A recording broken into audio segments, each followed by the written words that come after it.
some Cameroonians MPs, 62 of them, questioning the action taken by some congressmen to block the repatriation of some asylum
que vous lirez cette information.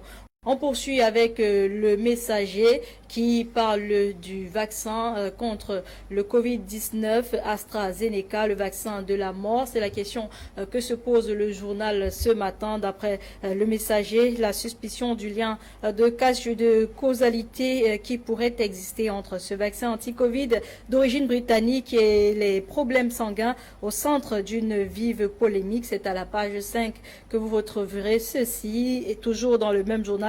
Assistance humanitaire, Paul Biya au secours d'Obiangema. Continuons avec Mutation qui, à sa une, parle de services électriques sous l'orage. D'après le journal, coupure d'électricité, baisse de tension.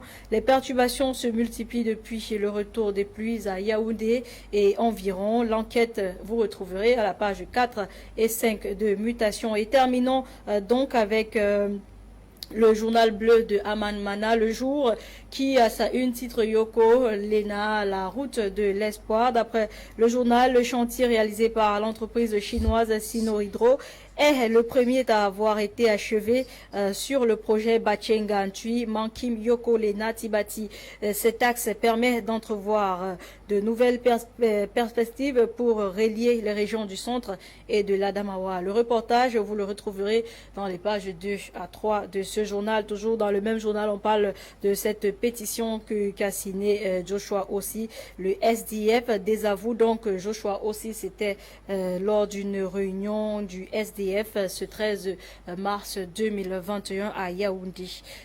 Voilà, mesdames, messieurs, pour les tabloïds en langue française. Place aux tabloïds en langue anglaise avec toi, Lasha Kingsley. Thank you, Audrey. Let's kickstart with The Voice newspaper this morning. The Voice newspaper, like I earlier mentioned in the introduction, took interest in the Human Rights Watch alert to UN about separatist atrocities in the two English-speaking regions of Cameroon. The paper also talked about the NEC meeting which held in Yaoundé, the SDF party's headquarters in Yaoundé, and the paper says SDF NEC disavows OC challenges MPs to discuss Anglophone problem in Parliament. OC Joshua, who has been lambasted by his party for penning his signature to on the letter that was sent to the American Congress recently by over 62 MPs of the lower house of Parliament in Cameroon. More details in this edition of The Voice newspaper.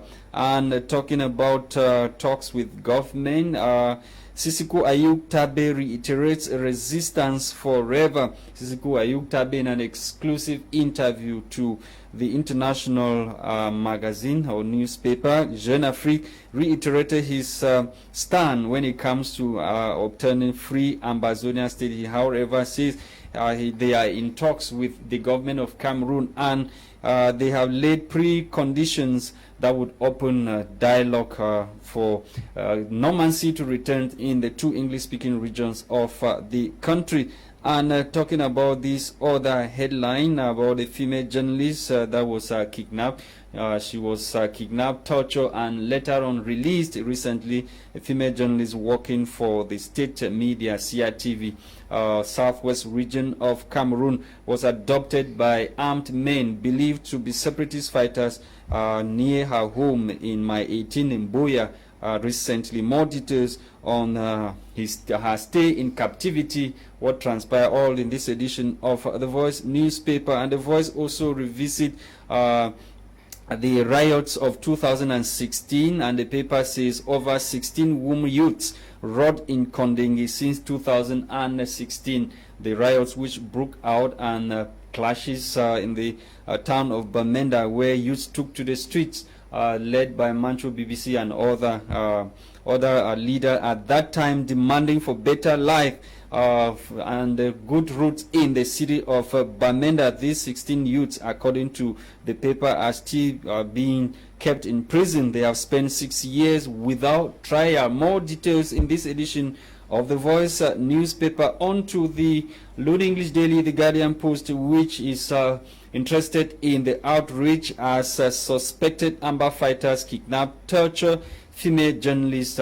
in the southwest region of the country. The nation, according to the paper, has again been left in a state of despair. An outrage following the Sunday March 14 adoption and later torture of a female journalist, Fame Mbunyi Aise, that's from her home in Mile 18, Buea, southwest region of Cameroon, by gunmen suspected to be Ambazonian fighters. Since the incident, condemnations continue to rise across the nation from journalists, civil society organizations, and Cameroonians from other walks of life. The surfacing of videos of Bunyu, who is a staff of the Cameroon Radio and Television, CRTV Buea, being tortured, harassed, and ill-treated, has further pricked the bile of most Cameroonians. Many have continued to curse Fame Bunyu's adopters, whom they believe are suspected Amber or separatist fighters. More details in this edition of the newspaper. And the paper also talk about this human interest story which happened in Chang. Man accused of killing son over finger of banana escaped. More details on what actually happened in Chang, Menua division of the West region of Cameroon, on page 5 of this edition of the Guardian Post newspaper. The Guardian Post also talked about the campaign launched yesterday by Mina boss Paula Tanganji, who finally took the campaign of COVID-19 fight to Yaoundé market yesterday. He equally donated 2,000 face masks and tasked market authorities to ensure effective use of the face mask he handed to the population in the Yaoundé Center market. More details in this edition of the Guardian Post newspaper. And the paper also talked about 4 persons who have been arrested for allegedly issuing fake COVID-19 test result in Douala. The 4 persons, according to the paper, were arrested or fell into the security dragnet for allegedly issuing fake COVID-19 test results to people in Douala, littoral region of Cameroon. The suspects are said to have been arrested by gendarmes Friday, March 12, at the Bonasama Hospital. This was during a walking visit of the regional delegate of public health for the littoral region, Dr. Albert Mambo Manka. And we gathered, or the papers went further to say that these persons were arrested following several reports that were filed against the gang alleged to have been specialized in producing fake COVID-19 results at the Bonasama Hospital or District Hospital in Douala. More details in this edition of the paper. We end with Cameroon Tribune. Cameroon Tribune took interest in the mission, or the humanitarian mission sent or dispatched by President Paul Biya to neighboring Equatorial Guinea after deadly explosion that killed so many persons in that part of the country. That delegation was led by the minister delegate at the presidency in charge of defense, Betty Asomo, and Territorial Administration Minister Paul Atanganji. The two statesmen left yesterday with the humanitarian assistance to the neighboring country, Equatorial Guinea. More details on page 3 of this edition of the newspaper. Let's talk hate speech this time around, and how to combat growing threat. While the National Commission for the Promotion of Bilingualism and Multiculturalism has announced the second phase of nationwide sensitization, public opinion holds that the respect of existing legal instruments is paramount in curbing the growing phenomenon. Read more of the public opinions on pages 6 through 7 of this edition of the National Bilingual Daily Cameroon Tribune. Thank you so much, Olivia. We are back in the studio. Audrey Zaza. Oui, Lacha Kingsley, si tu le permets, j'aimerais bien qu'on commence l'analyse de ce matin avec le journal, avec ce que nous dit le Guardian Post par rapport à l'arrestation ou l'enlèvement de cette consoeur, cette journaliste qui a été enlevée justement ce 13 mars dans sa résidence à Mile 18 par des bandes armées. On ne sait pas vraiment si ce sont les séparatistes.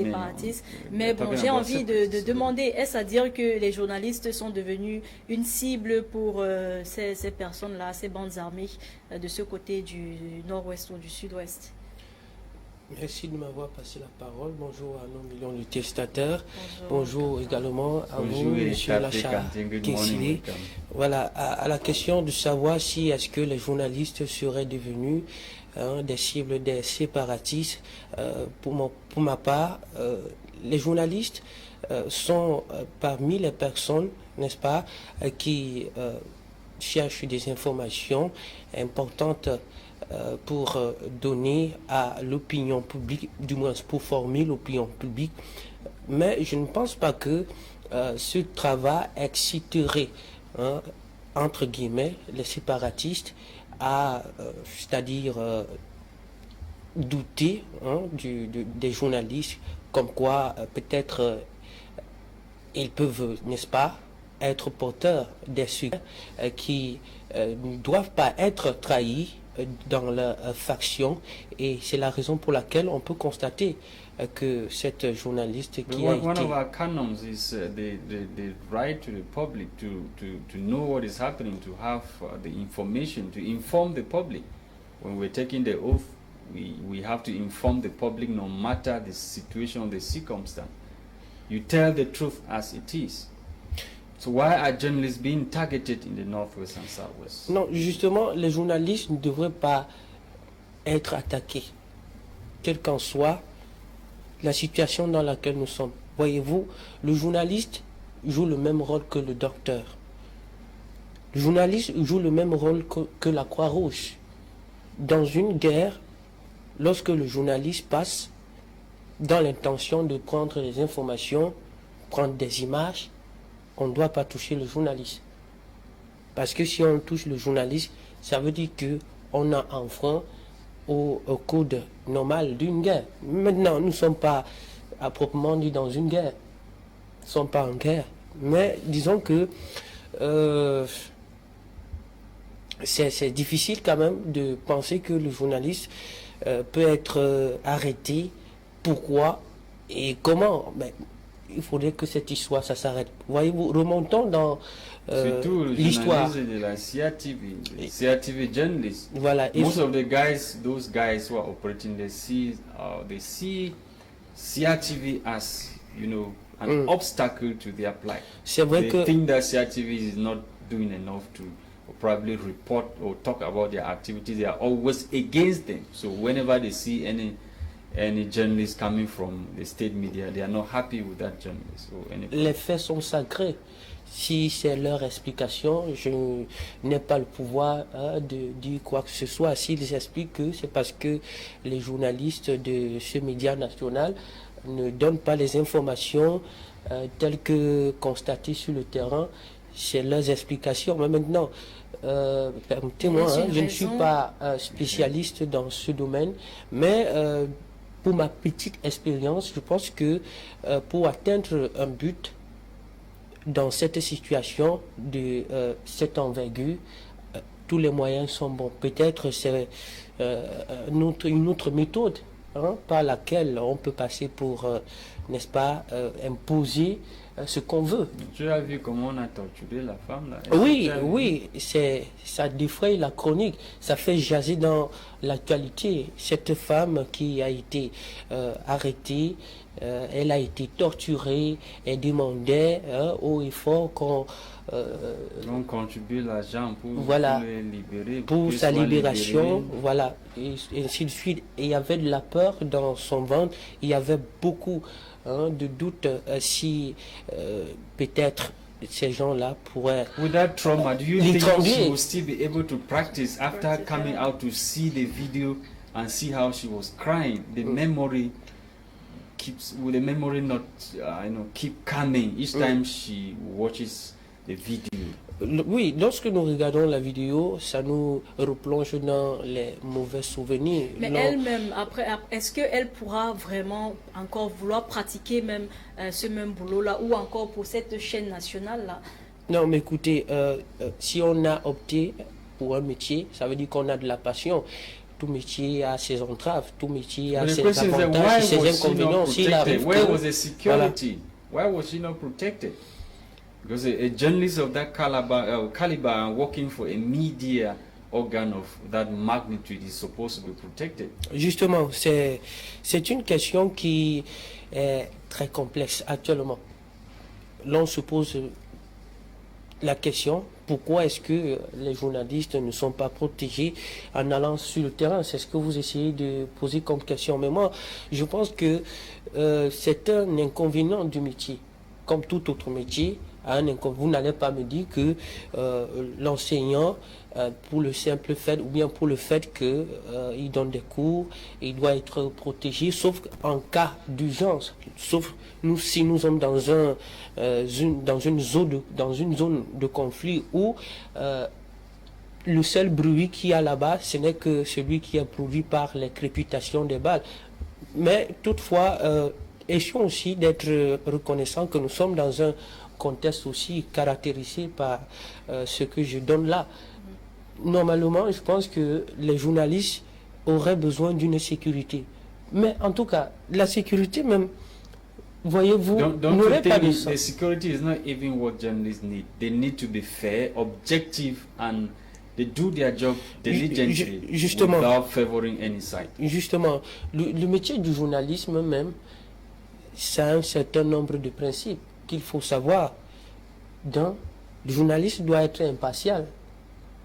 Le journaliste doit être impartial dans la mesure où, même si nous sommes dans un contexte conflictuel, par exemple, le cas de la crise anglophone, si je suis journaliste, si Audrey va sur le terrain pour récolter des informations, pour collecter des informations, elle doit être impartial. Just a simple fact that she works for a media house that has already been tagged blackleg or unwanted in the Northwest and Southwest.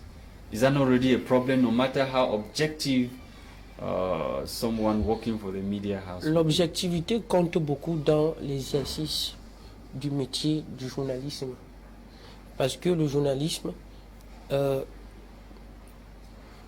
est une science, comprenez? Et qui parle de science, la science a un objet. L'objet du journalisme, c'est un fait. Vous ne pouvez pas me dire que vous êtes devant un fait et vous désacralisez ce fait. Le fait, il est sacré. Donc, à moins que celle qui a été libérée après avoir été arrêtée ne demande cela.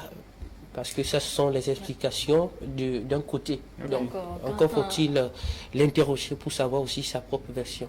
D'accord, Quentin. Le comité exécutif national du SDF a finalement tranché.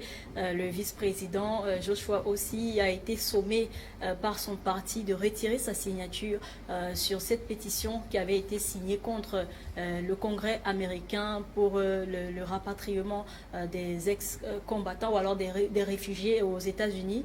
J'ai envie de te poser cette question. Que penses-tu de cette décision-là? Parce que la décision a été prise de telle fin. la décision. Dans la décision, il disait qu'il faut à tout prix que le problème de la crise anglophone soit discuté à l'Assemblée nationale avant, n'est-ce pas, que sa soit valide. Soit valide. Oui, écoutez, je pense que c'est une décision qui répond à ces lettres de noblesse, qui vaut son pesant d'or, pour mieux dire. Nous sommes au Cameroun. Nous avons une Assemblée nationale et qui tient en compte des problèmes internes de notre pays. Voyez-vous, l'homme devrait déjà, c'est même un idéal, l'homme devrait déjà apprendre à trouver un consensus autour du problème qui est là avant d'aller à l'extérieur décider quoi que ce soit. Mais on a vu le même aussi Joshua chanter à l'Assemblée, avec le peace plan. He was dancing in Parliament. Don't you think he has done enough to ensure that the agenda of Anglophone crisis is put on the agenda of Parliament, and Parliament did not still discuss that? Je pense que le réel problème même, c'est qu'on évoque le problème de la crise anglophone au Parlement. Parce que demande, ouais. Voilà, et je lui donne raison, mais écoutez, le Parlement est là. C'est ce que le SDF demande, et Joshua aussi, on l'a vu, il a fait des réclamations maintes fois à l'Assemblée nationale, mais la question n'a pas été abordée. Il a décidé de signer. Non mais écoutez, si la question n'a pas... Député du RDPC. Si la question n'a pas été abordée, je crois que le minimum de patience à accorder pour que cette décision ou bien cette préoccupation soit prise en compte lors des rencontres à l'Assemblée générale est très important. Parce que vous ne pouvez pas vous asseoir et prendre les décisions à un certain nombre de points seul, sans consulter les personnes qui sont là. Donc, à l'unanimité... Mais il est quand même le premier vice-président national. Quoique, c'est vrai que je ne suis pas expert en la matière. Mais pour ma petite... the first vice national chairman of the Social Democratic Front. Voilà. Pour ma there are parties rules that he should have respected to take that decision. He didn't consult anybody. Voilà, il n'a pas consulté. Does it mean that he did it in his own name and his business? Why? Si cela n'avait pas été le cas, pourquoi est-ce qu'il est réprimandé? Pourquoi il suscite tant, pourquoi il aguiche tant les appétits au sein de l'opinion nationale? Ça n'aurait été aucun problème s'il avait consulté, n'est-ce pas, les membres de son parti afin de prendre ou bien de poser ou d'apposer sa signature sur cette lettre épistolaire allant dans le sens d'apporter, n'est-ce pas, la paix au Cameroun. D'après toute l'intention, il n'est pas mal, l'intention à en croire, c'est pour demander la paix au Cameroun, c'est pour que la paix revienne au Cameroun. Mais maintenant, c'est la méthode par laquelle il passe qui devient un peu questionnable, voilà.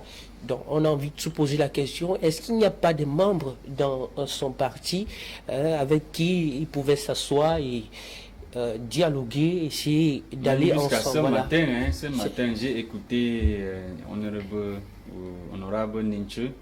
Il était toujours en train de se plaindre que l'honorable aussi Joshua Lensu à propos de le même problème. En tout cas, c'est un problème qui est très complexe. La guerre continue. Monsieur Lacha, disons que si la guerre continue, on n'a qu'à trouver très rapidement des solutions pour cesser cette guerre.